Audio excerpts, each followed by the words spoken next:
The waiter at Romano's steakhouse had that practiced smile that said he'd seen everything twice. He was about to see something new. "Another bottle of the Cabernet," Porter Kellor announced, loud enough for half the restaurant to hear. My wife Cambria giggled like she was 16 instead of 35, her manicured fingers dancing across his forearm. I sat there watching this performance, nursing my whiskey and calculating how much this dinner was costing me. Porter leaned back in his chair, the kind of guy who wore $1,000 suits and thought they made him bulletproof. "You know what I told Cambria yesterday?" His voice carried that executive confidence that comes from never being told no. I said, "Honey, you need to train your husband better. A good woman deserves a man who knows how to satisfy her completely." The silence at our table stretched like a rubber band about to snap. Cambria's best friend, Eileen, looked like she wanted to crawl under the tablecloth. But my wife? She threw back her head and laughed. "Oh, Porter's terrible," she said, but her eyes were shining. "He says the most inappropriate things. But you know what? He's not wrong. Some men just don't know how to handle a real woman." She looked right at me when she said it. "I'm Darren Halloway, and I fix computers for a living. I've got grease under my fingernails and calluses on my hands from real work. I'm not the kind of guy who looks good in a boardroom or knows which fork to use for the salad. But I know when I'm being played, and I know when someone's trying to humiliate me in public." "That's quite a joke," I said, keeping my voice level. "Almost as funny as a CEO who thinks his company credit card is his personal piggy bank." Porter's smile flickered for just a second. "What's that supposed to mean?" "Nothing at all." I stood up, dropping my napkin on the table. "Just making conversation, like you were." Cambria's face went red. "Darren, sit down. You're embarrassing yourself." "No, sweetheart. I'm embarrassing you. There's a difference." I walked out of Romano's with every eye in the place following me. My phone was buzzing before I reached the parking lot. "Mason's Auto and Tech," my best friend answered on the first ring. "It's starting," I told him. "About time. You coming by the shop?" "Yeah, I need to open the vault." 20 minutes later, I was standing in the back room of my repair shop, staring into a fireproof safe that most people would assume held insurance papers and backup drives. They'd be half right. I pulled out a manila folder thick enough to choke a horse and a USB drive that looked innocent as a communion wafer. The folder was labeled Cambria's Playbook in my own handwriting. "You don't grow up poor and stay married to an ambitious woman for 8 years without learning to pay attention. You don't run a small business in a world full of corporate sharks without developing survival instincts. And you definitely don't let someone make a fool of you in public without having a plan." Mason whistled low when he saw the folder. "How long you been collecting this stuff?" 3 years. Ever since she started working late every Tuesday and Thursday." "What's in there?" I opened the folder and spread the contents across my workbench like I was dealing cards. Bank statements showing mysterious cash withdrawals, printed emails between Cambria and Porter that would make a sailor blush, screenshots of text messages where my wife described our bedroom life in terms that would make a therapist rich. But the real prize was a series of photographs from the company retreat last summer.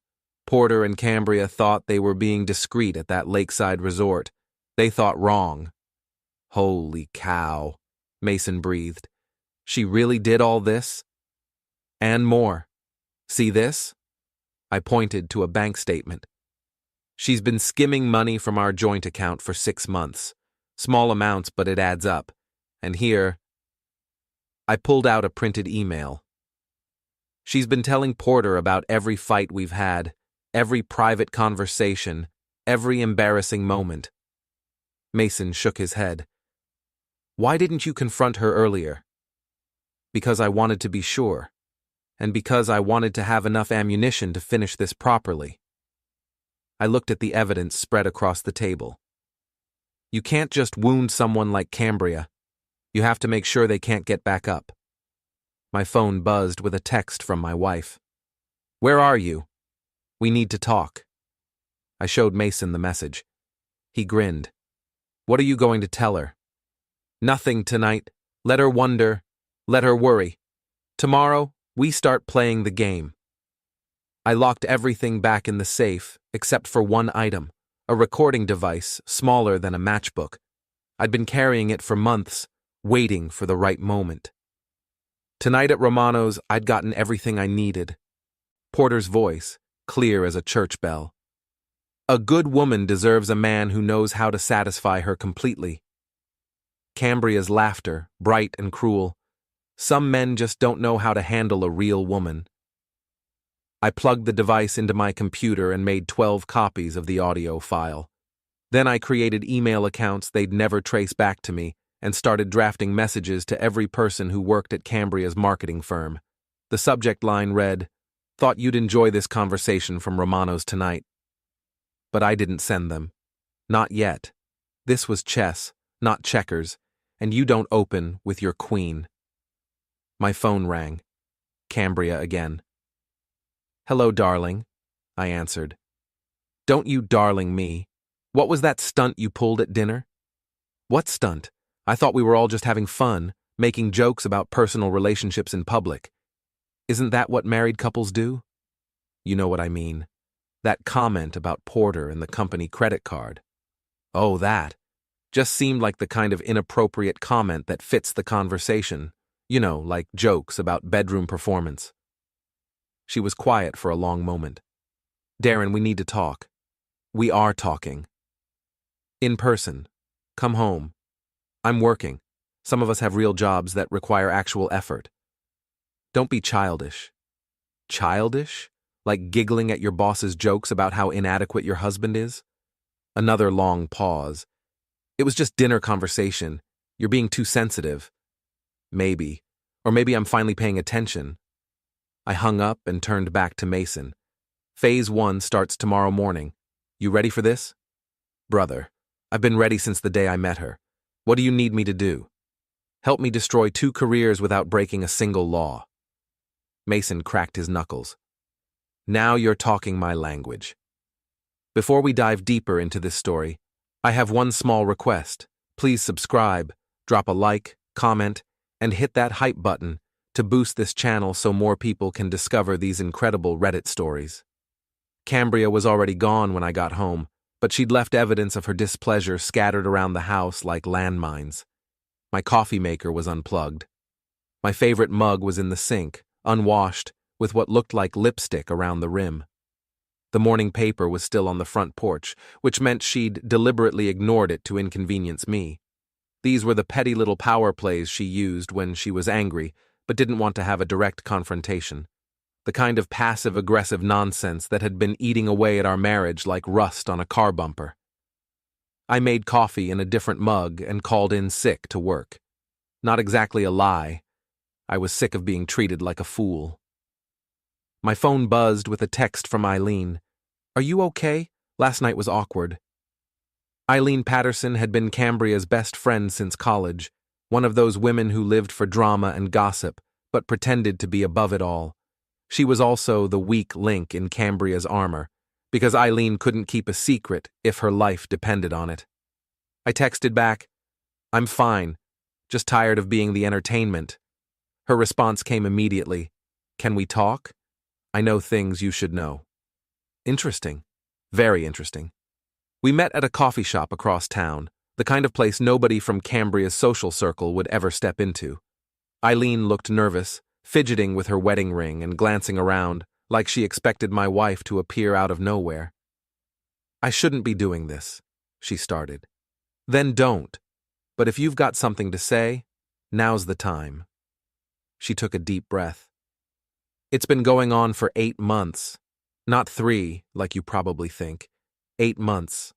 My coffee suddenly tasted like ashes. How do you know?" "Because she tells me everything. She calls me after every encounter and gives me details I never wanted to hear." Eileen's face was flushed with embarrassment. "She thinks it's funny, Darren. She thinks you're clueless." "What else?" "Porter's promised her a promotion, Senior Vice President of Strategic Development. It comes with a corner office and a $50,000 raise." She leaned forward, lowering her voice. But there's a catch.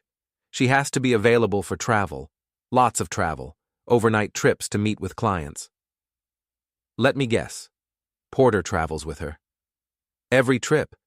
They've already been on 3 together, supposedly scouting new markets. She comes back with stories about 5-star hotels and room service and... Eileen trailed off. And what? And how she's finally with a man who appreciates her. A man who knows how to treat a woman properly. A man who isn't satisfied with a mediocre life.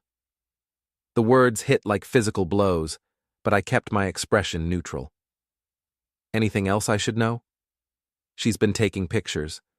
Of your house, your financial documents, your business records. She says she needs to know exactly what she's entitled to when she files for divorce. When, not if. She's already talked to a lawyer. Some hotshot downtown who specializes in taking men to the cleaners. Eileen reached across the table and touched my hand. I'm sorry, Darren. I should have told you months ago. Why are you telling me now? She was quiet for a moment, staring into her coffee cup. Because last night was cruel, even for her. Because you don't deserve this. And because... She looked up at me with something that might have been guilt. Because she's been saying things about me too. About my marriage, my husband, my weight. She's not the friend I thought she was. I squeezed her hand. Thank you for telling me. What are you going to do? What any reasonable person would do. I'm going to protect myself. After Eileen left, I sat in my truck for 20 minutes, processing everything she'd told me. 8 months. $50,000 promotion, divorce lawyer, pictures of my financial records. My wife wasn't just having an affair. She was planning a complete life renovation, with me as the demolished building. I drove to the shop and found Mason installing a new hard drive in a customer's laptop. How'd it go? He asked without looking up. Worse than I thought. Better than I hoped. I told him everything Eileen had shared. Mason listened without interrupting, his expression growing darker with each detail. So what's the plan? He asked when I finished. Phase 1. Information warfare. I'm going to start leaking just enough truth to make people at her company uncomfortable. Such as? I pulled out my phone and showed him the audio file from last night's dinner. This goes to 5 carefully selected people at her firm. Not everyone. That would be too obvious. Just 5 people who can't keep their mouths shut. Who'd you pick? Rachel Martinez in Human Resources. She's already suspicious about Porter's management style. Jennifer Walsh in Accounting. She processes the expense reports for those business trips. Tom Bradley in IT. He's the one who monitors company email and internet usage. Lisa Chen in Marketing. She's been passed over for promotion 3 times while watching less qualified people advance. And David Thompson in Legal. He's paranoid about liability issues. Mason grinned. You've been thinking about this for a while. Like I said, this is chess. You have to think 10 moves ahead. I spent the next hour crafting 5 different emails, each tailored to the recipient's specific concerns and personality. To Rachel in HR, I framed it as a potential workplace harassment issue. To Jennifer in Accounting, I suggested they might want to review recent expense reports for irregularities. To Tom in IT, I mentioned concerns about company equipment being used for personal communications. To Lisa in Marketing, I positioned it as evidence of favoritism in promotions. To David in Legal, I hinted at potential liability exposure from inappropriate workplace relationships.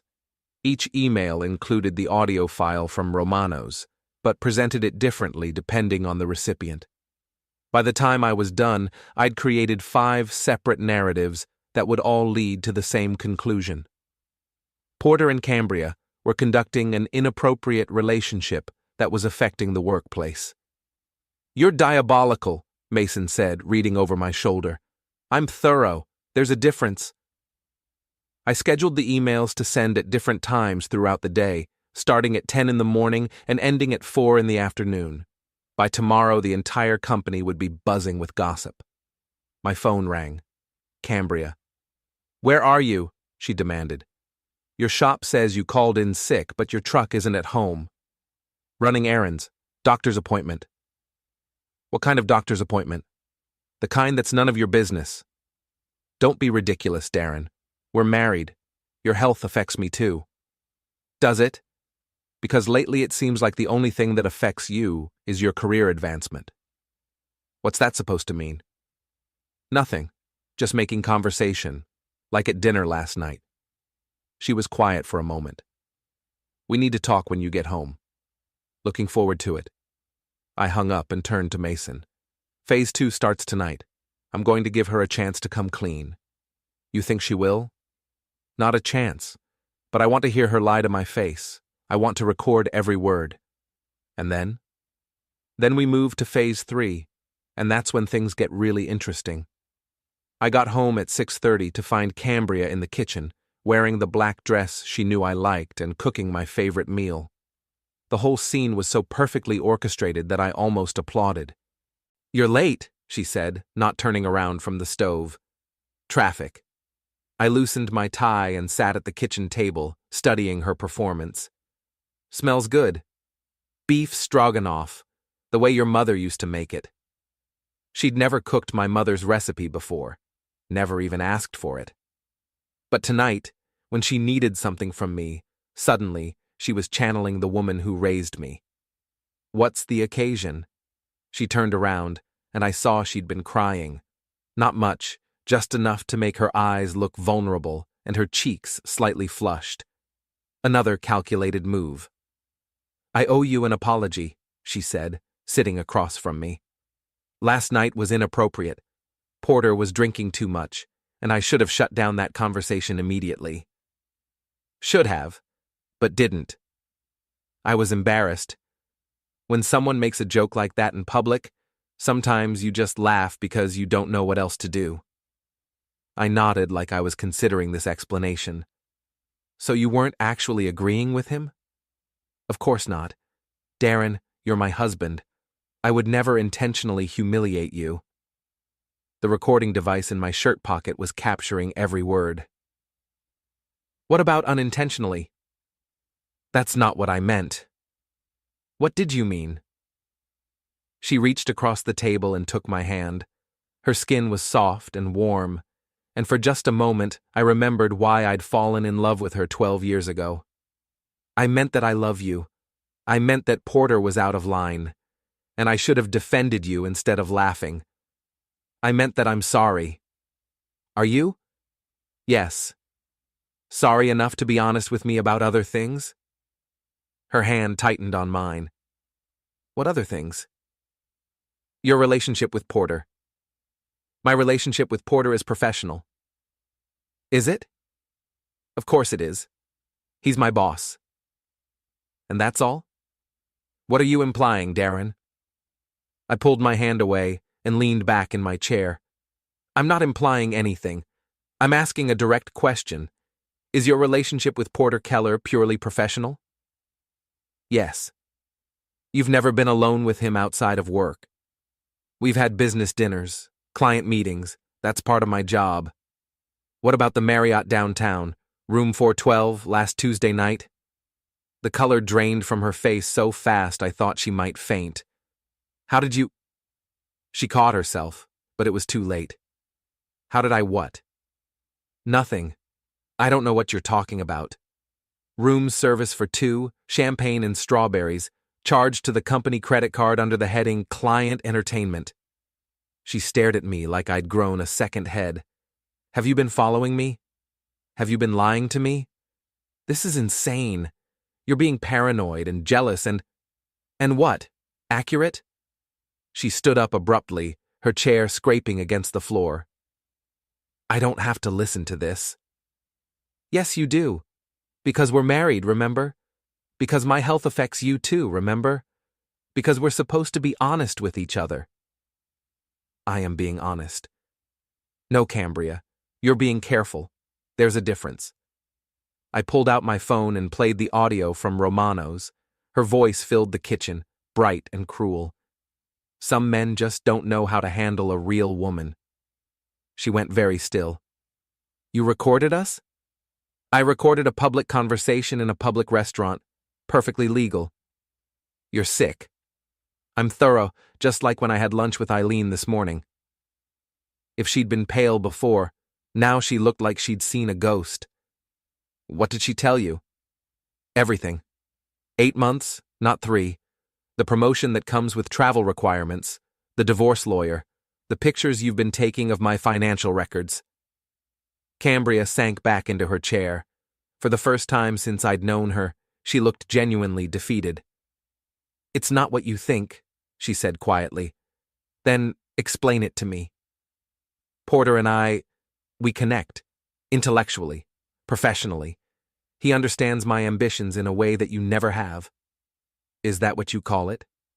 It started as friendship, someone to talk to about work, about goals, about the future I want to build. And then it became something more. Finally, a piece of truth in an ocean of lies. How much more? Does it matter? It matters to me. She looked down at her hands. We've been intimate, not often, but yes. How often? I don't see how that's relevant. How often? Once or twice a month, usually after company events or business trips. For 8 months. Yes. I did the math. 16 times, minimum, probably more. And the promotion? It's real. I've earned it. By sleeping with your boss? By being good at my job. The other thing is separate. Is it? Because from where I'm sitting, it looks like you've been trading intimacy for career advancement. Her face flushed with anger. Don't you dare judge me. You have no idea what it's like trying to succeed in a male-dominated industry. No idea what I've had to sacrifice to get where I am. Sacrifice? Like your marriage vows? Like my dreams? Like my potential? Like settling for a life that's smaller than what I wanted? The words hung between us like smoke from a house fire. This was the truth she'd been hiding, not just from me, but from herself. She didn't just want Porter. She wanted the life he represented. The power, the prestige, the freedom from ordinary concerns, like mortgage payments and grocery bills. So where does that leave us? I don't know. I do. I stood up and walked to the kitchen counter, where she'd left her purse. It leaves us with choices to make. What are you doing? I opened her purse and pulled out her phone, making sure we're both operating with complete information. Give that back. In a minute. I scrolled through her text messages, reading them aloud. Porter, yesterday at 2:15 p.m. Can't wait to have you all to myself in Chicago next week. Your response, I've already packed something special for you to unwrap. Stop it. Porter, last Friday at 11:30 p.m. Your husband has no idea how lucky he is. Your response, not for much longer. Darren, please. One more. Porter, this morning at 9:45 a.m. Don't let last night upset you. We'll handle the situation together. Your response, he's getting suspicious, but I can manage him. I set the phone on the counter and looked at my wife. Really looked at her, maybe for the first time in years. Manage me? She didn't answer. 8 years of marriage, and you think I'm something to be managed? That's not what I meant. What did you mean? I meant that you wouldn't understand, that you'd react emotionally instead of rationally. Like I'm doing now? Yes. I laughed, and the sound surprised both of us. Cambria, if I were reacting emotionally, we'd be having a very different conversation. What's that supposed to mean? It means that I've known about your affair for 3 months. It means that I've been documenting everything, preparing for exactly this moment. It means that while you were planning to manage me, I was planning to protect myself. Her eyes widened. What have you done? Nothing yet. But tomorrow morning, some very interesting information is going to start circulating around your office. Information about inappropriate workplace relationships, questionable expense reports, and potential liability issues. You wouldn't. I already have. She stared at me in shock. This is blackmail. No, This is consequences. Blackmail would be if I demanded something in exchange for keeping quiet. I'm not keeping quiet, and I'm not demanding anything. What do you want? I want you to understand that actions have repercussions. I want you to experience what it feels like to be humiliated in front of people whose opinions matter to you. I want you to know that the man you thought you could manage has been 10 steps ahead of you from the beginning. She stood up slowly, her face cycling through emotions like a broken traffic light. Anger, fear, calculation, desperation. We can work this out, she said finally. We can go to counseling. We can start over. Can we? Because an hour ago you were lying to my face about everything. 5 minutes ago you were talking about managing me like I'm a problem to be solved. What's changed? I realize I made a mistake. Which mistake? Having the affair or getting caught? She didn't answer, which was an answer in itself. I picked up my keys from the counter. I'm staying at Mason's tonight. Tomorrow we'll see how much you enjoy being the subject of office gossip instead of the source of it. Darren, wait. I stopped at the kitchen door but didn't turn around. This isn't over, she said. No, I agreed. It's just getting started. I woke up on Mason's couch to the sound of my phone buzzing like an angry wasp. 7 missed calls from Cambria, 3 from numbers I didn't recognize, and 1 text message that made me smile. You need to call me immediately. C. Sleep well? Mason asked, handing me a cup of coffee. Like a baby. What time is it? 9:30. Your emails started landing about an hour ago. I checked my anonymous email accounts. All 5 messages had been delivered and opened. Better yet, I was already getting responses. Rachel from HR had forwarded the audio file to her supervisor with a note about potential workplace harassment issues that require immediate investigation. Jennifer from accounting had flagged Porter's recent expense reports for review.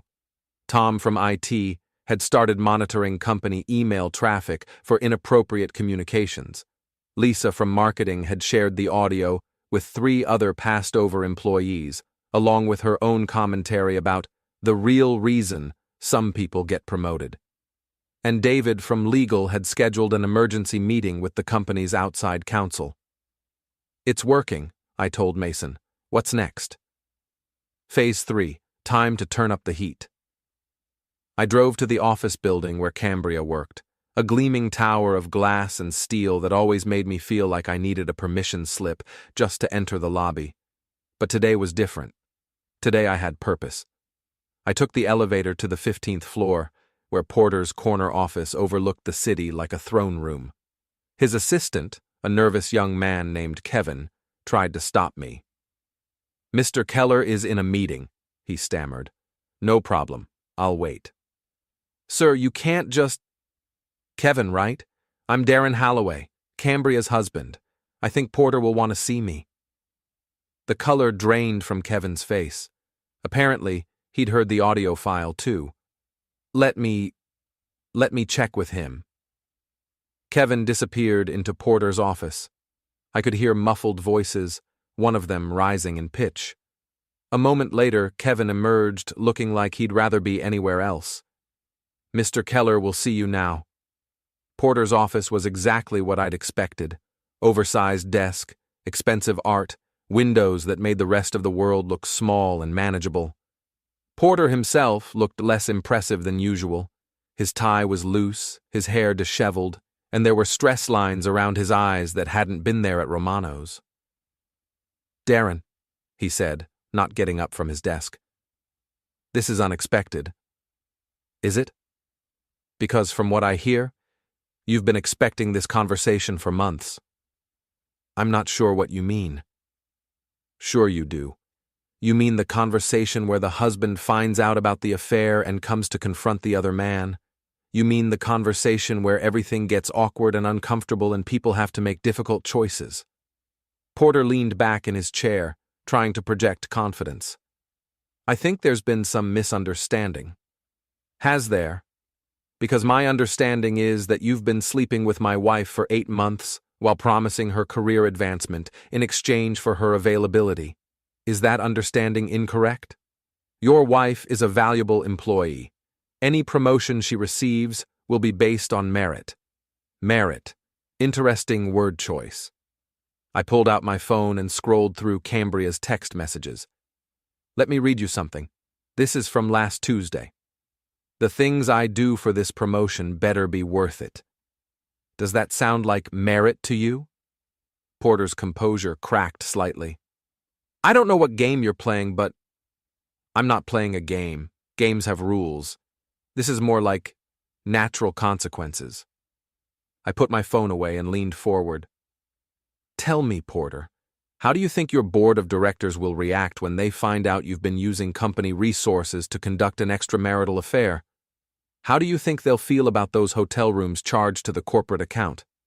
Those expensive dinners labeled as client entertainment? The liability exposure from creating a hostile work environment? You're fishing. Am I?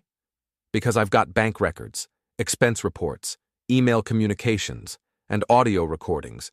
I've got photographs from the lakeside retreat and witness statements from multiple employees. I've got enough evidence to bury you so deep that you'll need a search party to find your career. Porter stood up abruptly, his mask of corporate calm finally slipping. What do you want? I want you to understand that actions have consequences. I want you to experience what it feels like when someone more powerful than you decides to make your life difficult. I want you to know that the man whose wife you've been screwing is not the pushover you thought he was. This is extortion. No, this is information sharing. Extortion would be if I demanded money or favors in exchange for keeping quiet. I'm not keeping quiet, and I'm not demanding anything except that you face the consequences of your choices. My phone buzzed with a text from Cambria. Where are you? We need to talk. I showed Porter the message. Looks like your girlfriend is getting nervous. She's not my girlfriend, mistress, business partner. What would you call a woman who trades intimacy for career advancement? Porter's face went red. You have no right to talk about her that way. I have every right. She's my wife. Or did you forget that part while you were playing house with her in five-star hotels? Your marriage was already over. She told me you two haven't been happy for years. Did she? And you believed that justified everything that followed? People grow apart. It happens. You're right. It does happen. But usually, people have the decency to end one relationship before starting another. Usually, they don't conduct secret relationships in company hotel rooms using corporate expense accounts. Usually, they don't humiliate their spouse in public restaurants while bragging about how impressive they think they are. Porter sat back down, looking older than he had 5 minutes earlier. What happens now? Now you get to find out how it feels to be on the receiving end of office gossip. Now you get to explain to your superiors why your personal life has become a liability to the company. Now you get to watch your reputation crumble while people whisper about your judgment and your character. And Cambria? Cambria gets to learn that choices have prices. She chose to have an affair. She chose to lie to me for 8 months. She chose to plan a divorce without having the courage to ask for one. Now she gets to live with the consequences of those choices. I stood up and walked toward the door. Oh, and Porter? If you're thinking about retaliating against me or trying to spin this as some kind of vendetta by a jealous husband, I should mention that I've documented everything. Every conversation, every threat, every attempt to intimidate or silence me. I've got insurance policies you haven't even thought of yet. This isn't over. You're right, it's just getting started. I left Porter's office and took the elevator down to the 12th floor, where Cambria's cubicle sat in a maze of identical workspaces. She wasn't there, but her computer was still logged in, careless. I spent 5 minutes forwarding key emails to my personal account, including her correspondence with the divorce lawyer and her detailed financial analysis of our marital assets. By the time I was done, I had enough information to protect myself from any legal surprises she might be planning. Darren? I turned around to find Cambria standing behind me, her face pale and her hands shaking. "What are you doing here?" "Just visiting, seeing where my wife works, meeting her colleagues, getting a feel for her professional environment." "You can't be here." "Can I? It's a public building.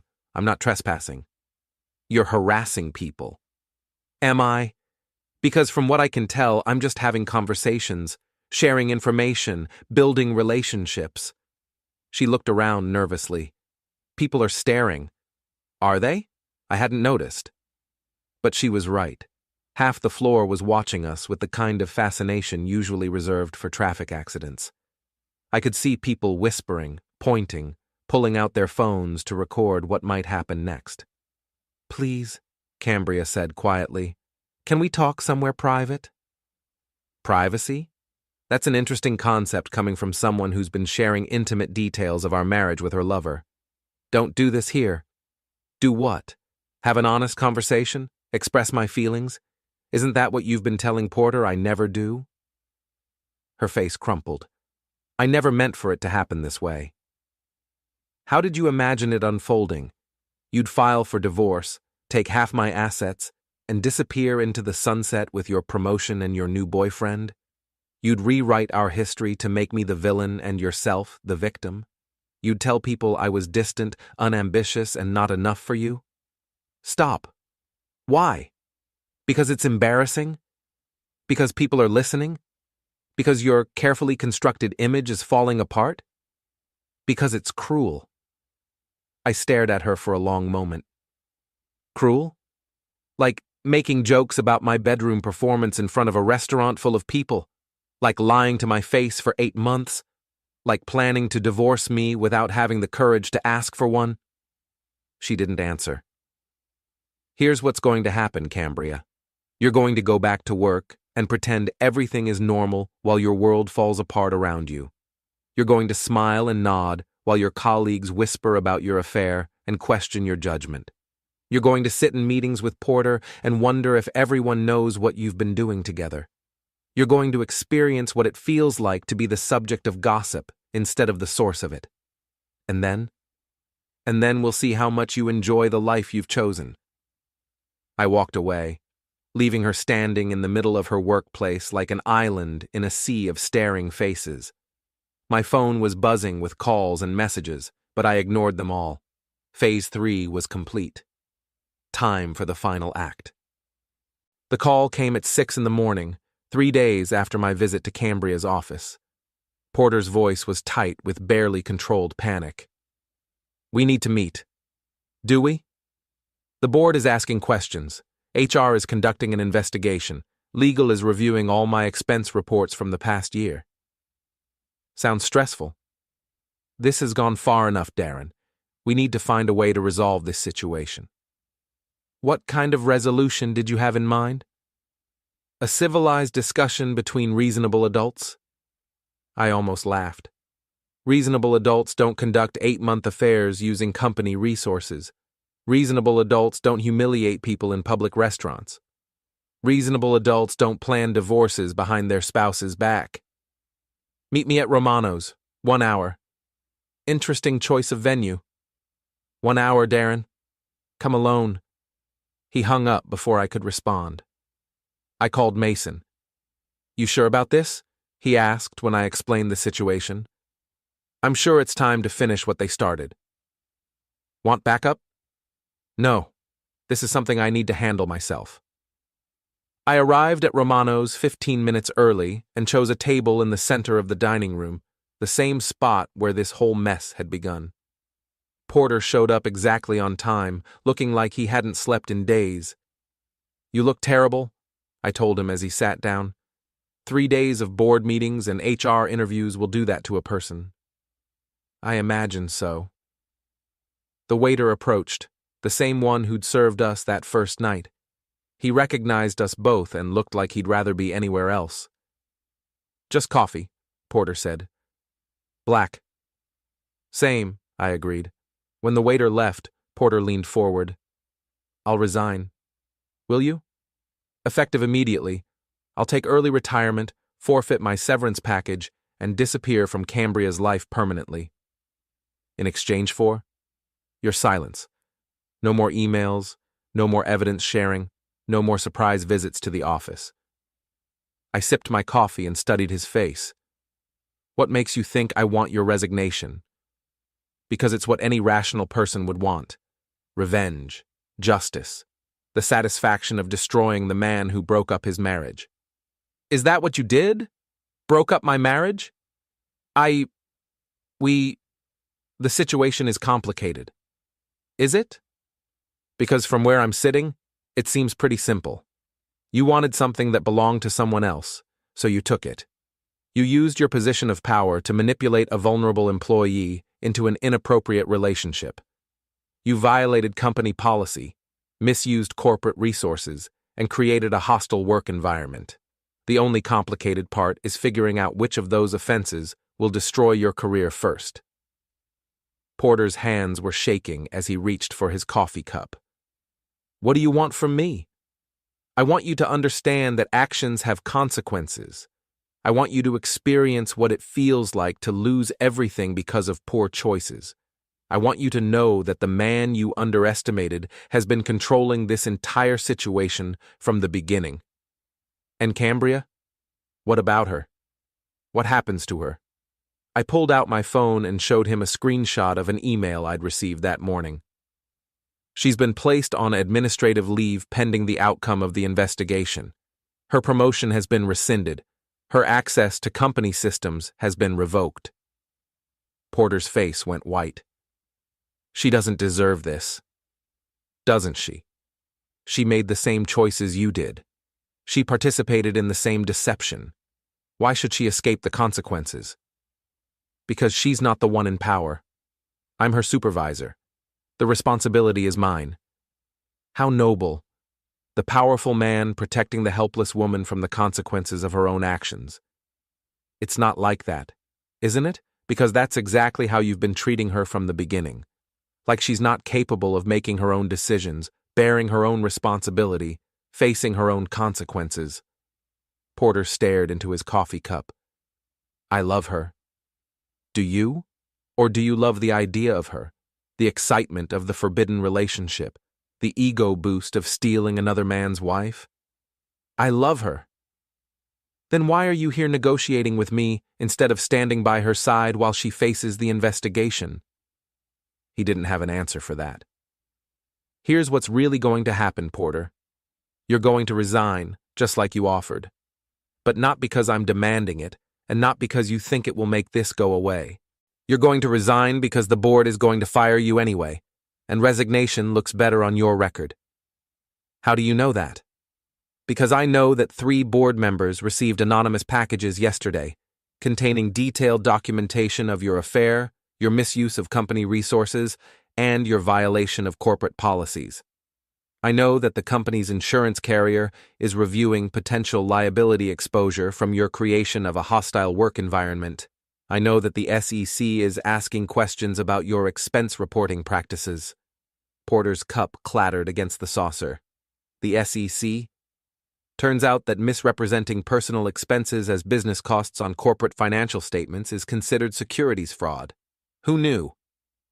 You're destroying my life. No, Porter. I'm revealing the life you've already built. I'm just making sure everyone can see it clearly. My phone buzzed with a text from Cambria. Please call me. We need to talk. I showed Porter the message. Looks like she wants to negotiate too. What will you tell her? The same thing I'm telling you, that choices have consequences, that actions have prices, that the game she thought she was playing had rules she never understood. I stood up and dropped a 20 on the table. Enjoy your coffee, Porter. It's probably the last peaceful moment you'll have for a while. Wait. I stopped and looked back at him. Why? He asked. Why go to all this trouble? Why not just divorce her and move on? Because moving on would mean accepting that people can treat me like a fool without consequences. It would mean letting you both believe that ordinary people like me are just obstacles to be managed or removed when convenient. It would mean that the next man whose wife you seduce, or the next husband Cambria betrays, would go through the same humiliation I experienced. So, this is about other people? No, Porter. This is about me. This is about proving to myself that I'm not the pushover you both thought I was. This is about demonstrating that underestimating someone can be the biggest mistake of your life. I walked out of Romano's for the second time, but this time I wasn't running away. This time I was walking toward something new. My phone rang before I reached my truck. Cambria. Hello, sweetheart. Don't call me that, not after what you've done. What have I done? You've destroyed everything. My job, my reputation, my future. You've turned my colleagues against me and made me a laughingstock. Have I? Or have I simply revealed the truth about choices you made? This is vindictive and cruel. Is it? Because I seem to remember you planning to do something very similar to me. The only difference is that I'm better at it than you are. She was quiet for a long moment. What happens now? Now you get to experience what it feels like to lose everything because of poor judgment. Now you get to explain to your friends and family why your marriage ended. Now you get to start over with nothing but the reputation you've earned. And us? There is no us, Cambria. There hasn't been for 8 months. You just forgot to mention it. We could try again. Counseling, therapy, a fresh start. Could we? Because an hour ago you were calling me vindictive and cruel. Yesterday you were planning to take half my assets in a divorce. Last week you were lying to my face about your affair. What's changed? I realize I made mistakes. Which mistakes? Having the affair, getting caught, or underestimating my ability to fight back? She didn't answer. Here's what's going to happen, Cambria. You're going to find a new job, probably at a lower salary with fewer opportunities. You're going to rebuild your reputation from scratch, assuming you can find people willing to trust you again. You're going to discover that the life you thought you wanted comes with a price you weren't prepared to pay. And you? I'm going to move forward with my life, secure in the knowledge that I'm not the man you thought you married. I'm not passive, I'm not weak, and I'm definitely not someone who can be managed or manipulated. I never thought you were weak. Yes, you did. You both did. That's why you thought you could conduct an 8-month affair without consequences. That's why you thought you could humiliate me in public without retaliation. That's why you thought you could plan a divorce without me finding out.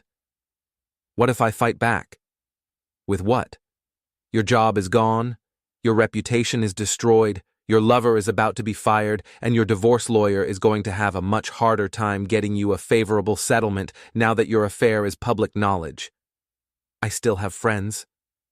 Do you? Because Eileen has been feeding me information for 3 months. Because your colleagues are treating you like a cautionary tale.